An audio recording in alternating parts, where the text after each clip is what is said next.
Graça e paz, meus irmãos. Vamos estudar hoje Apocalipse capítulo 20, entrando agora na sétima sessão do livro, sessão final, que descreve novamente a história da redenção, especialmente entre primeira e segunda vinda. Mais uma vez, no capítulo 20, nós temos aqui o início, uma retomada, retorno ao período da primeira vinda até o período da segunda vinda. Se no capítulo 19 nós vimos a queda da besta do mar e a queda da besta da terra, o anticristo e o falso profeta, naquilo que é a falsa trindade, o dragão e as duas bestas unidos num só propósito, ficou faltando o relato sobre a queda do dragão, que é a queda do próprio Satanás. A besta do mar é o anticristo, a figura política. E a besta da terra é uma figura religiosa, o falso profeta. Então esses dois a queda dos dois são relatados no capítulo 19, depois da queda da Babilônia. E agora falta se mencionar sobre a queda do próprio Satanás, aquele que é o dragão. Então nisso nós temos o relato no capítulo 20. Em primeiro lugar, no capítulo 20 nós vemos do verso 1 ao verso 3, a prisão de Satanás, uma descrição. Se até aqui se descreve sobre a ação do anticristo, a besta do mar e a besta da terra, do falso profeta, aqui os versículos vão ser dirigidos, vão mencionar mais aspectos sobre a pessoa de Satanás. Então, verso 1 ao verso 3, a prisão de Satanás por 1000 anos. O texto diz: então vi descer do céu um anjo que tinha na mão a chave do abismo e uma grande corrente. Ele segurou o dragão, a antiga serpente, que é o diabo, Satanás, e o prendeu por 1000 anos. Lançou-o no abismo, fechou-o e pôs selo sobre ele, para que não mais enganasse as nações, até se completarem os 1000 anos. Depois disso, é necessário que ele seja solto por um pouco de tempo.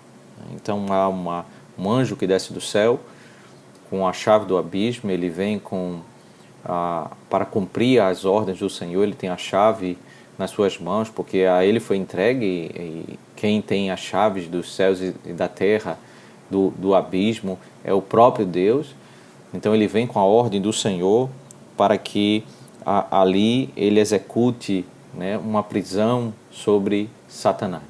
E aí esse evento ele ocorre à luz do que nós já aprendemos no capítulo 12 de Apocalipse.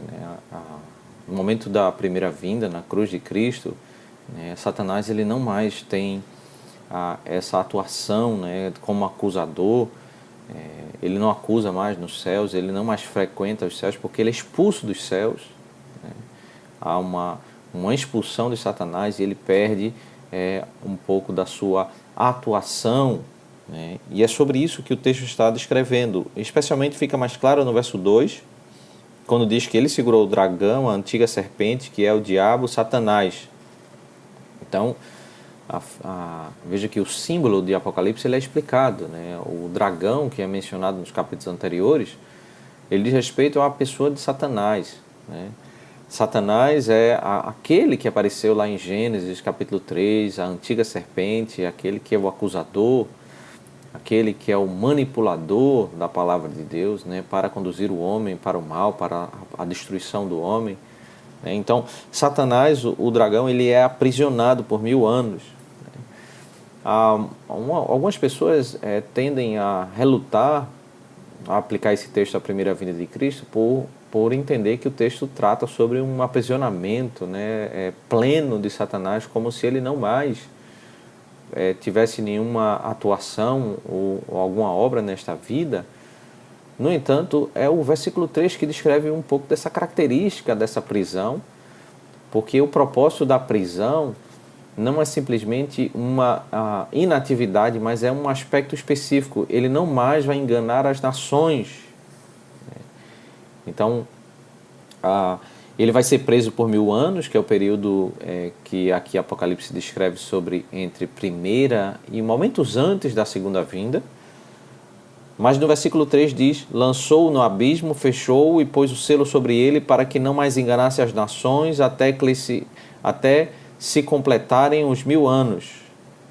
né? Então ele vai ser expulso dos céus, né? Lançado no abismo, ele é expulso dos céus, e ele não mais pode enganar as nações. Então, o que o texto está fazendo, o contraste, é com o que acontece após a primeira vinda de Cristo, após a realização da sua obra, quando as nações, o Evangelho é descortinado para as nações, e as nações passam a conhecer a glória de Deus, passam a conhecer o Evangelho, a salvação pela graça, enquanto que na antiga aliança, no período antes da cruz de Cristo, as nações eram enganadas por Satanás, ele agia no mundo todo, trazendo cegueira para as nações, e a partir da cruz de Cristo o Evangelho é levado às nações e nações são convertidas a Cristo. Ele vai ficar privado, né, dessa intervenção que ele tinha antes da cruz de Cristo. Então, Cristo, depois da sua obra na cruz, da sua redenção realizada, ele agora passa a conquistar as nações, e a atuação maligna ela é privada, né, nesse sentido de cegueira total sobre todas as nações. E esses 1000 anos eles duram até certo momento, quando Satanás será solto por um pouco de tempo. O final do versículo 3 descreve esse pouco de tempo. Esse pouco de tempo é aquilo que já apareceu no livro do Apocalipse, um momento curto, quando haverá a manifestação do anticristo, do falso profeta e do próprio Satanás, numa intervenção de maior perseguição à igreja, de maior ilusão, de conseguir ajuntar várias pessoas de todo o mundo para pelejar contra o povo do Senhor e contra o próprio Deus. Um pouco de tempo onde haverá muitas maldades, muitas perseguições e muito engano, momentos antes, né, da vinda de Cristo. Esse momento ele é diferente desse período de conversão das nações. Nesse curto tempo é o período onde ele volta a enganar o mundo todo, e essa colheita das nações é como que quase que silenciada, porque Satanás volta novamente a enganar as nações. Esse trecho, do verso 1 ao verso 3, ele diz respeito exatamente à queda de Satanás, né, por causa da primeira vinda do Senhor, da obra do Senhor na cruz do Calvário. Essa linguagem é bem comum lá em Lucas 10, quando os discípulos do Senhor são enviados e eles voltam dizendo que eles estão expulsando demônios, estão fazendo sinais, e o Senhor diz que ele via Satanás caindo do céu, né?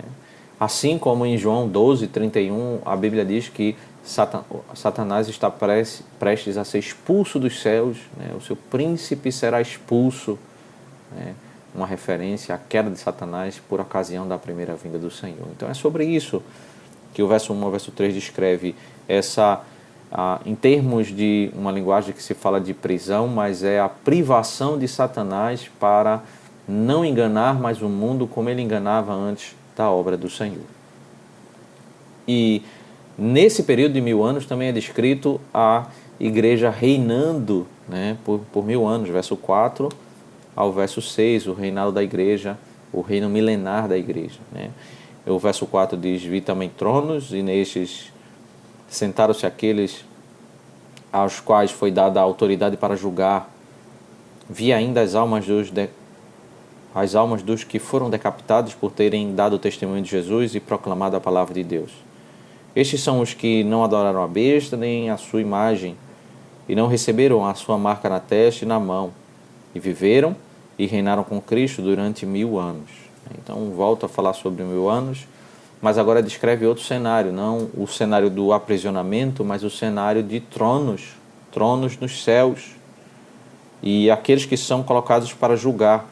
No texto grego não existe, quando a tradução diz vi ainda almas dos que foram decapitados, não existe esse termo ainda, porque o texto está falando que são as almas dessas que estão no céu, são essas que estão assentadas no trono para julgar os seus assassinos, os seus perseguidores, a igreja nos céus, aqueles que foram os mártires, que foram mortos porque pregavam a palavra, porque testemunhavam a palavra de Deus. Eles não adoraram a besta, nem a sua a imagem, não receberam a marca, né, da besta, eles não se prostraram aos ensinos da besta, à sua ideologia. São esses que vivem nos céus e reinam com Cristo nos céus, né, durante os 1000 anos. Então, a narrativa do verso 4 descreve a igreja nos céus, entre o período da primeira e segunda vinda. As almas, eles percebam essa linguagem, eles ainda não foram ressuscitados, as almas dos crentes que estão nos céus, e eles estão reinando com Cristo durante esse período, entre primeira e segunda vinda, durante esse tempo que é chamado de 1000 anos. O verso 5 diz: os restantes dos mortos não reviveram até que se completasse os 1000 anos. Esta é a primeira ressurreição. Os demais, os que morreram sem Deus, eles não usufruem dessa vida que é descrita aqui como estarem na presença de Deus, que estarem desfrutando da presença do Altíssimo, ainda que as almas, mas essa vida em Deus, esse governo em Cristo, ele é chamado de primeira ressurreição, e os que não morreram em Cristo, eles não desfrutam disso. Isso é chamado de primeira ressurreição, isso é esse viver com Cristo depois da morte, a habitação das almas na presença de Deus, se deleitando em Deus. Isso é chamado de primeira ressurreição, esse tempo em que os crentes estão hoje, entre todos aqueles que morreram em Cristo, entre primeira e segunda vinda, eles estão habitando no céu. Isso é chamado de primeira ressurreição. Logo em seguida nós temos a bem-aventurança, no verso 6, para aqueles que têm parte na primeira ressurreição. Bem-aventurado e santo é aquele que tem parte na primeira ressurreição. Sobre estes, a segunda morte não tem poder, pelo contrário, serão sacerdotes de Deus e de Cristo e reinarão com ele os 1000 anos. Aquele que tem parte na primeira ressurreição, aquele que morreu em Cristo, ele não vai sofrer a segunda morte. Perceba que aqui a linguagem nos leva à conclusão de que existem 2 ressurreições e 2 mortes. A primeira ressurreição é morrer em Cristo, e ao morrer em Cristo você está habitando com Ele nos céus. Essa é a primeira ressurreição. A primeira morte é a morte física. A segunda ressurreição é a ressurreição de justos e injustos, receberão corpos e estarão perante o Senhor. E a segunda morte é a morte eterna, a condenação eterna. Então, aquele que morreu em Cristo e está habitando com o Senhor nos céus, ele não vai sofrer o perigo da condenação eterna, que é a segunda morte. Não apenas morrer fisicamente, mas passar toda a eternidade em condenação. Não haverá o perigo para aqueles que morreram no Senhor e que estão reinando com Cristo durante esse período de 1000 anos. São sacerdotes de Deus e de Cristo.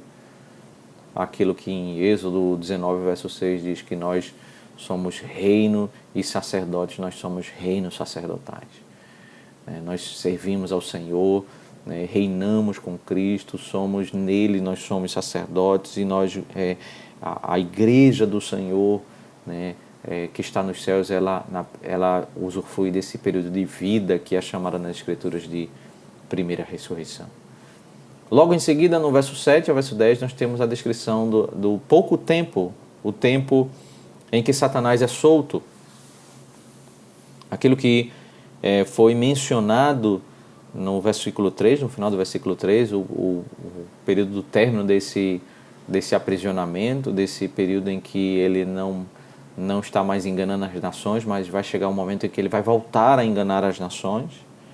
O verso 7 diz: quando, porém, se completar os 1000 anos, Satanás será solto da sua prisão e sairá para enganar as nações que estão nos 4 cantos da terra, Gog e Magog, a fim de reuni-las para a batalha. O número dessas é como a areia do mar. Então, versículo 7 e versículo 8 descreve esse tempo que não é um número literal, 1000 anos, mas é uma referência desde o início da primeira vinda até muito próximo da segunda vinda, pouco antes da segunda vinda, quando ele é interrompido por um pouco de tempo, um tempo curto, que é exatamente o tempo que foi descrito nos capítulos anteriores sobre a ação do anticristo, a ação do falso profeta, a manifestação de Satanás. que vai culminar com um ajuntamento de pessoas de todo o mundo para uma batalha, que é a batalha do capítulo 19. Né? Menciona aí Gog e Magog em referência a Ezequiel, uma batalha que é descrita em Ezequiel, no livro do profeta Ezequiel. Mas é a batalha do capítulo 19 em que há um enfrentamento, as nações se juntam, né? Elas conduzem um tempo de luta contra a igreja, e até que elas se juntam com... as nações adoram, né, Satanás, e elas se juntam para lutar contra o Senhor. O versículo 9 descreve: marcharam então pela superfície da terra e cercaram um acampamento dos santos e a cidade amada. Porém desceu o fogo do céu e os consumiu. A descrição é semelhante ao capítulo 19. Há uma aparência de vitória. Elas caminham como se elas fossem vencer a batalha, mas rapidamente elas são destruídas pelo Senhor. Os inimigos do Senhor são destruídos. No capítulo 19 há uma descrição sobre a vergonhosa morte daqueles que os ídolos, os idólatras, né, que se levantaram contra o Senhor, como eles são comidos por carnes, né, uma grande derrota que eles têm diante do Senhor. Mas aqui o aspecto é falar sobre a derrota de Satanás, né, a ênfase do capítulo 20, quando no verso 10 diz: o diabo que os tinha enganado foi lançado no lago de fogo e enxofre, onde já se encontram a besta e o falso profeta, e serão atormentados de dia e de noite para todo sempre. Então, o diabo ajuntou pessoas de todo mundo com a sua ideologia, com a sua proposta, com a ideia de que ele tinha poder, que ele era vitorioso, que ele iria ganhar essa guerra, mas tudo isso era engano, era ilusão, e o texto diz: o diabo os enganou, porque o diabo proclamava esse poder, essa glória que ele não tinha.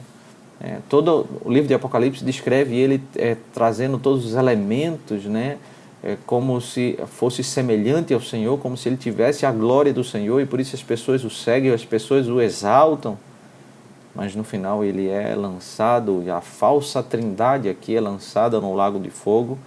Já está a besta do mar, que é o anticristo, o falso profeta, o líder religioso que engana para o mal, e junto deles vai ser lançado o próprio diabo, né? A falsa trindade é lançada para a condenação por toda a eternidade, né? Eles serão condenados no lago de fogo, ali o Senhor derrama a ira sobre eles. E aí o capítulo ele finaliza do verso 11 ao verso 15 com a descrição do juízo final. Quando o verso 11 diz: vi um grande trono branco e aquele que está sentado nele, a terra e o céu fugiram da presença dele e não se achou lugar para eles. A descrição da chegada do juízo final, um grande trono branco, e o Senhor está sentado para julgar todos os mortos, todos serão trazidos à sua presença, não há como fugir da sua presença, não há como ir para algum lugar no céu, não há como ir para algum lugar na terra, porque tudo foge da sua presença, todo lugar de fuga se some, todos irão comparecer à presença do Senhor, irão dar conta da sua própria vida e prestar contas perante aquele que é o juiz da terra e dos céus, é o Criador, que senta-se para julgar a sua criação. O verso 12 diz: vi também os mortos, os grandes e os pequenos que estavam em pé diante do trono. Todos os homens, sejam homens nobres, sejam escravos, sejam homens simples, todos irão comparecer perante o Senhor e serão julgados perante o Criador. Não há como fugir desse tribunal, não há como fugir dessa sentença, todos estarão perante Ele. Então foram abertos livros, ainda outro livro, o livro da vida, foi aberto.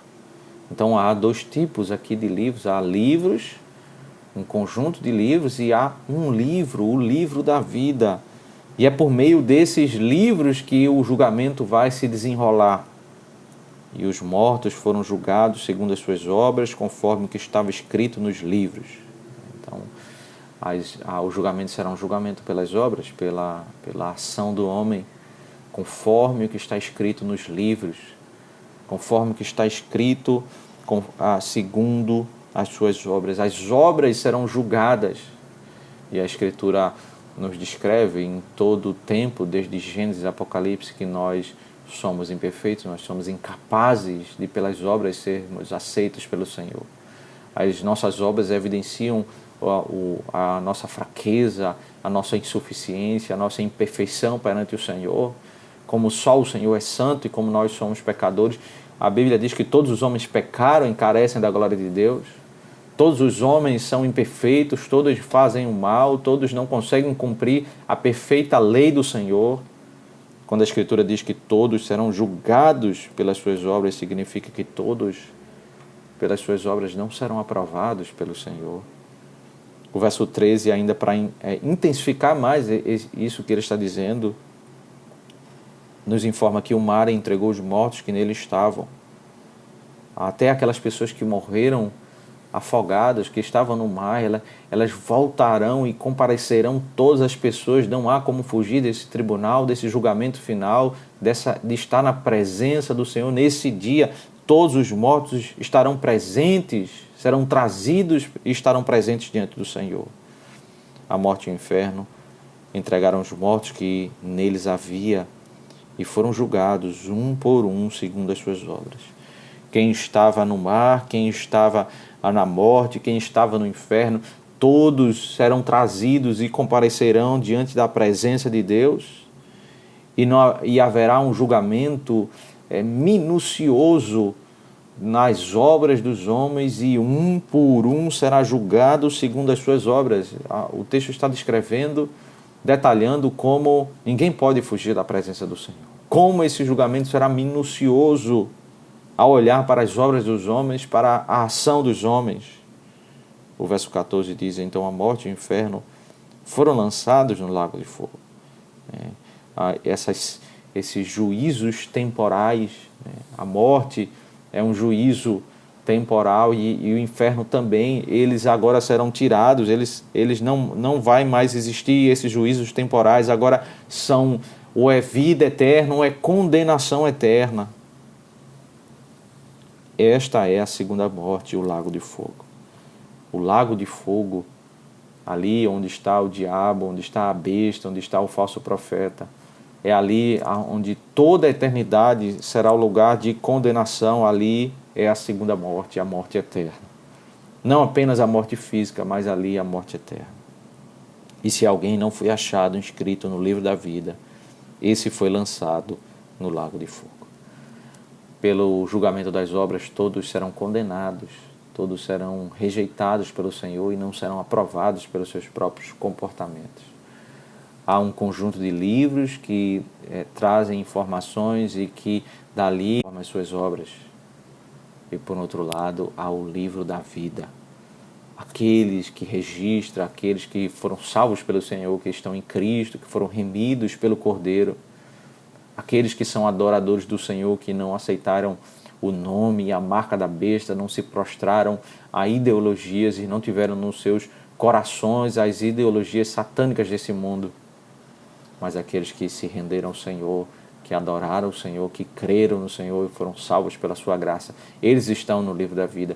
E se alguém não foi salvo pelo Senhor, não foi escrito no livro da vida, esse certamente está no lago de fogo.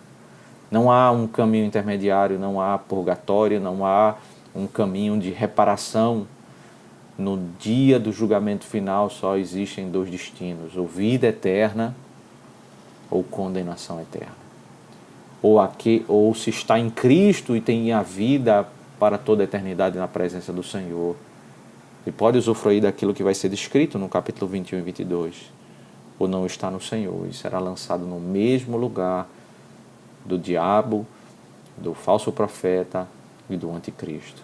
Eles estarão toda a eternidade, essa falsa trindade, e também todos aqueles que não adoraram o Senhor, que não creram no Senhor, serão condenados por toda a eternidade.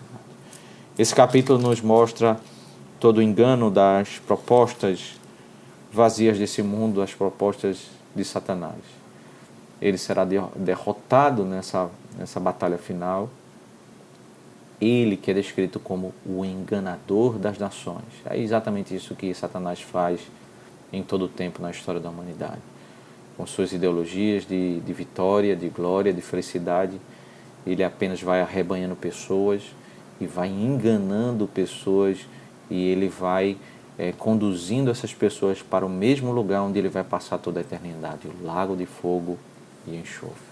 Que o Senhor Deus abra os nossos olhos, que o Senhor Deus nos faça compreender a sua verdade, a glória da sua palavra e a glória de uma vida no Evangelho, porque somente em Cristo nós temos a salvação, nós temos vida eterna, nós temos uma vida que podemos chamar de vida vitoriosa.